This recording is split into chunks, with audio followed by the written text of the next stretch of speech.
नमस्कार दोस्तों, एजुकेशन 24 में आपका स्वागत है। दोस्तों, आज का वीडियो आप सभी के लिए बहुत ही खास होने वाला है, क्योंकि आज के इस वीडियो में हम लोग जानेंगे कि बीए परीक्षा में कितना नंबर आने पे पास होते हैं, कितना नंबर आने पे फेल होते हैं और कितना नंबर आने पे बैक लगता है। पूरा डिटेल में इस वीडियो के अंदर हम लोग जानेंगे। तो आइए देर न करते हुए वीडियो को शुरू करते हैं और जानते हैं।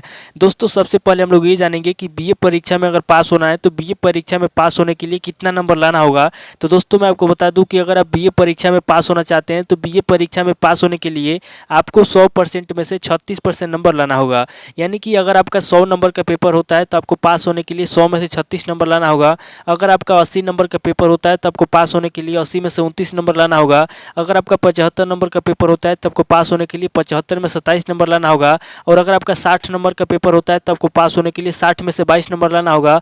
और अगर आपका 50 नंबर का पेपर होता है तो आपको पास होने के लिए 50 में से 18 नंबर लाना होगा। यानी कि आपका पेपर चाहे 100 नंबर का हो, चाहे 75 नंबर का हो, चाहे 80 नंबर का हो, चाहे 50 नंबर का हो, चाहे 60 नंबर का हो, अगर आपको बीए परीक्षा में पास होना है तो बस आपको एक बात याद रखना है कि आपके जितने भी नंबर का पेपर होता है, आपका जितने भी मार्क्स का पेपर होता है, आपको उतने मार्क्स का उतने नंबर का 36% नंबर बीए एग्जाम में पास होने के लिए लाना है। यानी कि 100% में से 36% नंबर आपको लाना है। चाहे आपका 80 नंबर का पेपर हो, चाहे 75 नंबर का पेपर हो, चाहे 60 नंबर का पेपर हो, चाहे 50 नंबर का पेपर हो, आपको 100% में से कुल 36% नंबर पास होने के लिए लाना है। तो दोस्तों, ये तो हम लोगों ने जान लिया कि बीए परीक्षा में पास होने के लिए कितना नंबर लाना होगा। अब आगे बढ़ते हैं और रिजल्ट के माध्यम से जानते हैं कि बीए परीक्षा में किस सब्जेक्ट में कितना नंबर आने पे पास होते हैं, किस सब्जेक्ट में कितना नंबर आने पे फेल होते हैं और किस सब्जेक्ट में कितना नंबर आने पे बैक लगता है। सब कुछ हम लोग रिजल्ट के माध्यम से जानेंगे। तो अभी बिना किसी देरी के हम लोग शुरू करते हैं और रिजल्ट के माध्यम से जानते हैं।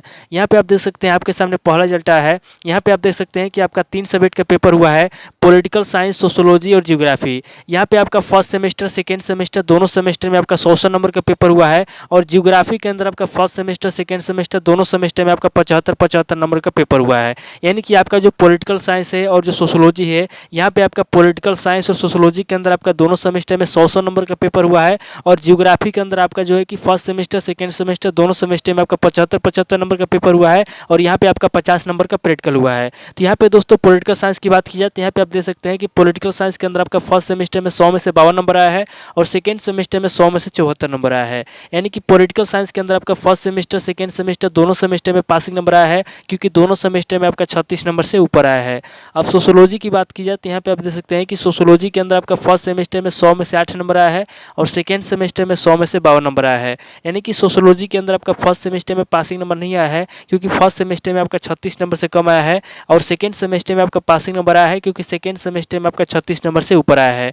अब ज्योग्राफी की बात की जाए तो यहाँ पे आप देख सकते हैं कि ज्योग्राफी के अंदर आपका फर्स्ट सेमेस्टर में 75 में से 18 नंबर आया है, सेकेंड सेमेस्टर में 75 में से 30 नंबर आया है। यानी कि ज्योग्राफी के अंदर आपका फर्स्ट सेमेस्टर में पासिंग नंबर नहीं आया है, जबकि सेकेंड सेमेस्टर में पासिंग नंबर आया है। क्योंकि मैंने आपको पहले बता दिया कि अगर आपका 75 नंबर का पेपर होता है तो आपको पास होने के लिए 75 में से कम 27 नंबर लाना होगा। जबकि ज्योग्राफी के अंदर आपका फर्स्ट सेमेस्टर में 75 में से केवल 18 नंबर आया है, यानी कि 27 नंबर से कम आया है। इसलिए आपका ज्योग्राफी के अंदर फर्स्ट सेमेस्टर में पासिंग नंबर नहीं आया है और सेकेंड सेमेस्टर में आपका पासिंग नंबर आया है, क्योंकि सेकेंड सेमेस्टर में आपका 75 में से 30 नंबर आया है, यानी कि 27 नंबर से ऊपर आया है। इसलिए ज्योग्राफी के अंदर आपका सेकेंड सेमेस्टर में पासिंग नंबर आया है। अब ज्योग्राफी के अंदर जो प्रैक्टिकल हुआ है, अगर प्रैक्टिकल की बात की जाए तो यहाँ पे आप देख सकते हैं कि प्रैक्टिकल में आपको 43 नंबर मिला है, यानी कि प्रैक्टिकल के अंदर आपको अच्छा खासा नंबर मिला है। और फाइनल रिजल्ट की बात की जाए तो यहाँ पे आप देख सकते हैं कि पार्ट 1 में 268 है, पार्ट 2 में 282 है, पार्ट 3 में 277 है। और यहाँ पे ग्रांड टोटल की बात की जाए तो यहाँ पे आप देख सकते हैं कि 827 है। और यहाँ पे रिजल्ट की बात की जाए तो यहाँ पे आप देख सकते हैं कि फेल दिखा रहा है। अब यहाँ पे फेल क्यों दिखा रहा है और फेल कैसे हुआ है, ध्यान से समझिए। यहाँ पे आप देख सकते हैं कि यहाँ पे पॉलिटिकल साइंस के अंदर इसका फर्स्ट सेमेस्टर, सेकेंड सेमेस्टर दोनों सेमेस्टर में पासिंग नंबर आया है, यानी कि पॉलिटिकल साइंस में दोनों सेमेस्टर में जो है कि 36 नंबर से ऊपर आया है। अब सोशोलॉजी की बात की जाए तो यहाँ पे आप देख सकते हैं कि सोशोलॉजी के अंदर आपका फर्स्ट सेमेस्टर में पासिंग नंबर नहीं आया है, जबकि सेकेंड सेमेस्टर में पासिंग नंबर आया है। और ज्योग्राफी के अंदर भी आपका फर्स्ट सेमेस्टर में पासिंग नंबर नहीं आया है, सेकेंड सेमेस्टर में पासिंग नंबर आया है। तो यहाँ पे आपका दो सब्जेक्ट का मिला करके, यहाँ पे आपका दो सब्जेक्ट का मिला करके दो सेमेस्टर में पासिंग नंबर ना आने की वजह से यहाँ पे आपको फेल किया गया है। तो इस बात को याद रखिएगा कि अगर आपका 3 सब्जेक्ट का पेपर होता है और 3 सब्जेक्ट में से अगर आपका 2 सब्जेक्ट में पासिंग नंबर नहीं आता है फर्स्ट सेमेस्टर में, 2 सेमेस्टर में मिला करके, तो उस कंडीशन में आपको फेल कर दिया जाएगा। अब आगे बढ़ते हैं और दूसरे रिजल्ट को देखते हैं। यहाँ पे आप देख सकते हैं, आपके सामने दूसरा रिजल्ट आया है। यहाँ पे आप देख सकते हैं कि आपका 3 सब्जेक्ट का पेपर हुआ है, पॉलिटिकल साइंस, हिंदी लिटरेचर और ज्योग्राफी। यहाँ पे आपका फर्स्ट सेमेस्टर, सेकेंड सेमेस्टर दोनों सेमेस्टर में आपका 100 नंबर का पेपर हुआ है, यानी कि पॉलिटिकल साइंस और हिंदी के अंदर आपका दोनों सेमेस्टर में 100 नंबर का पेपर हुआ है। और ज्योग्राफी के अंदर आपका फर्स्ट सेमेस्टर, सेकेंड सेमेस्टर दोनों सेमेस्टर में आपका 75 75 नंबर का पेपर हुआ है और ज्योग्राफी के अंदर आपका 50 नंबर का प्रैक्टिकल भी हुआ है। अब पॉलिटिकल साइंस की बात की जाए तो यहाँ पे आप देख सकते हैं कि पॉलिटिकल साइंस के अंदर आपका फर्स्ट सेमेस्टर सेकेंड सेमेस्टर दोनों सेमेस्टर में ऑप्शन दिखा रहा है, यानी कि पॉलिटिकल साइंस का दोनों सेमेस्टर में पेपर नहीं दिया गया है। अब हिंदी लिटरेचर की बात की जाए तो यहाँ पे आप देख सकते हैं कि हिंदी के अंदर आपका फर्स्ट सेमेस्टर में 100 में से 56 नंबर आया है और सेकेंड सेमेस्टर में 100 में से 46 नंबर आया है, यानी कि हिंदी लिटरेचर के अंदर आपका फर्स्ट सेमेस्टर सेकेंड सेमेस्टर दोनों सेमेस्टर में पासिंग नंबर आया है, क्योंकि दोनों सेमेस्टर में आपका 36 नंबर से ऊपर आया है। अब ज्योग्राफी की बात की जाए तो यहाँ पे आप देख सकते हैं कि ज्योग्राफी के अंदर आपका फर्स्ट सेमेस्टर में 75 में से 39 नंबर आया है और सेकेंड सेमेस्टर में 75 में से 49 नंबर आया है, यानी कि ज्योग्राफी के अंदर भी आपका दोनों सेमेस्टर में पासिंग नंबर आया है, क्योंकि दोनों सेमेस्टर में आपका 27 नंबर से ऊपर आया है।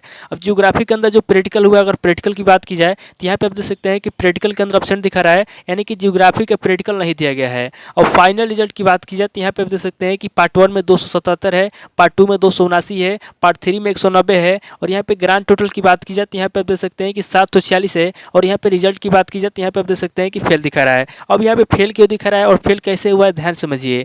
यहाँ पे आप देख सकते हैं कि यहाँ पे दोस्तों हिंदी के अंदर दोनों सेमेस्टर में पासिंग नंबर आया है और ज्योग्राफी के अंदर भी दोनों सेमेस्टर में पासिंग नंबर आया है, बट यहाँ पे आपका पॉलिटिकल साइंस के अंदर फर्स्ट सेमेस्टर सेकेंड सेमेस्टर दोनों सेमेस्टर में एब्सेंट है और यहाँ पे ज्योग्राफी के अंदर प्रैक्टिकल में भी एब्सेंट है, यानी कि ज्योग्राफी का प्रैक्टिकल भी नहीं दिया गया है और पॉलिटिकल साइंस का दोनों पेपर भी नहीं दिया गया है। तो यहाँ पे पॉलिटिकल साइंस का दोनों पेपर न देने की वजह से और ज्योग्राफी के अंदर प्रैक्टिकल न देने की वजह से यहाँ पे इसको फेल किया गया है। तो इस बात को याद रखिएगा कि अगर आपका 3 सब्जेक्ट का पेपर होता है और उसके अंदर आपका प्रैक्टिकल भी होता है और साथ ही साथ अगर आपका 2 सेमेस्टर में पेपर होता है और उसके अंदर अगर आप किसी एक सब्जेक्ट के अंदर दोनों सेमेस्टर का पेपर नहीं देते हैं, दोनों में अगर आप एब्सेंट होते हैं और प्रैक्टिकल भी नहीं देते हैं, तो उस कंडीशन में आपको फेल कर दिया जाएगा।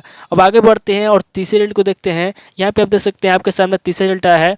यहाँ पे आप देख सकते हैं कि आपका 3 सब्जेक्ट का पेपर हुआ है, हिस्ट्री, पॉलिटिकल साइंस और हिंदी लिटरेचर। यहाँ पे आपका फर्स्ट सेमेस्टर सेकेंड सेमेस्टर दोनों सेमेस्टर में आपका 100 नंबर का पेपर हुआ है। यहाँ पे हिस्ट्री की बात की जाती है, यहाँ पे आप देख सकते हैं कि हिस्ट्री के अंदर आपका फर्स्ट सेमेस्टर में 100 में से 18 नंबर आया है और सेकेंड सेमेस्टर में 100 में से 24 नंबर आया है, यानी कि हिस्ट्री के अंदर आपका फर्स्ट सेमेस्टर सेकेंड सेमेस्टर दोनों सेमेस्टर में पासिंग नंबर नहीं आया है, क्योंकि मैंने आपको पहले बता दिया कि अगर आपका 100 नंबर का पेपर होता है तो आपको पास होने के लिए 100 का 36% यानी कि 36 नंबर लाना होगा, जबकि फर्स्ट सेमेस्टर में केवल 18 नंबर आया है, सेकेंड सेमेस्टर में केवल 24 नंबर आया है, यानी कि हिस्ट्री के अंदर आपका दोनों सेमेस्टर में पासिंग नंबर नहीं आया है। अब पॉलिटिकल साइंस की बात की जाती है, यहाँ पर आप देख सकते हैं कि पॉलिटिकल साइंस के अंदर आपका फर्स्ट सेमेस्टर में 100 में से 16 नंबर आया है और सेकेंड सेमेस्टर में 100 में से 38 नंबर आया है, यानी कि पॉलिटिकल साइंस के अंदर भी आपका फर्स्ट सेमेस्टर में पासिंग नंबर नहीं आया है, क्योंकि फर्स्ट सेमेस्टर में आपका 36 नंबर से कम है, जबकि सेकेंड सेमेस्टर में आपका पासिंग नंबर आया है, क्योंकि सेकेंड सेमेस्टर में आपका 36 नंबर से ऊपर आया है। अब हिंदी लिटरेचर की बात की जाती है, यहाँ पे आप देख सकते हैं कि हिंदी के अंदर आपका फर्स्ट सेमेस्टर में 100 में 60 नंबर आया है और सेकेंड सेमेस्टर में 100 में से 56 नंबर आया है,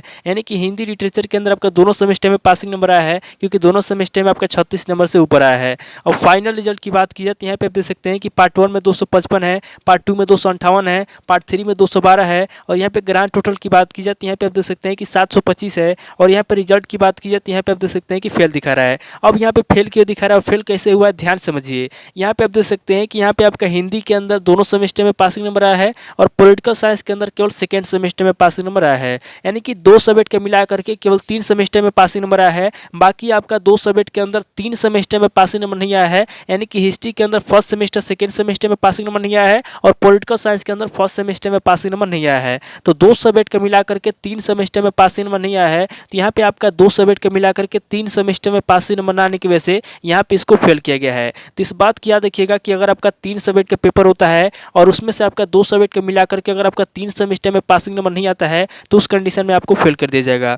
अगर आपको बीए एग्जाम में पास होना है तो बस आपको एक बात याद रखना होगा कि अगर आपका 100 नंबर का पेपर होता है तो आपको पास होने के लिए 100 में से 36 नंबर लाना होगा। अगर आपका 80 नंबर का पेपर होता है तो आपको पास होने के लिए 80 में से 29 नंबर लाना होगा, यानी कि आपका जितने भी नंबर का पेपर होता है आपको उतने नंबर का 36% नंबर आपको पास होने के लिए लाना होगा। तो दोस्तों आज इस वीडियो को यहीं पे स्किप करता हूं और मिलता है आपसे नेक्स्ट वीडियो में। अगर आपको वीडियो अच्छा लगा तो वीडियो को लाइक कीजिए, शेयर कीजिए और कमेंट करके बताइए कि आपको नेक्स्ट वीडियो किस टॉपिक के ऊपर चाहिए। थैंक यू दोस्तों।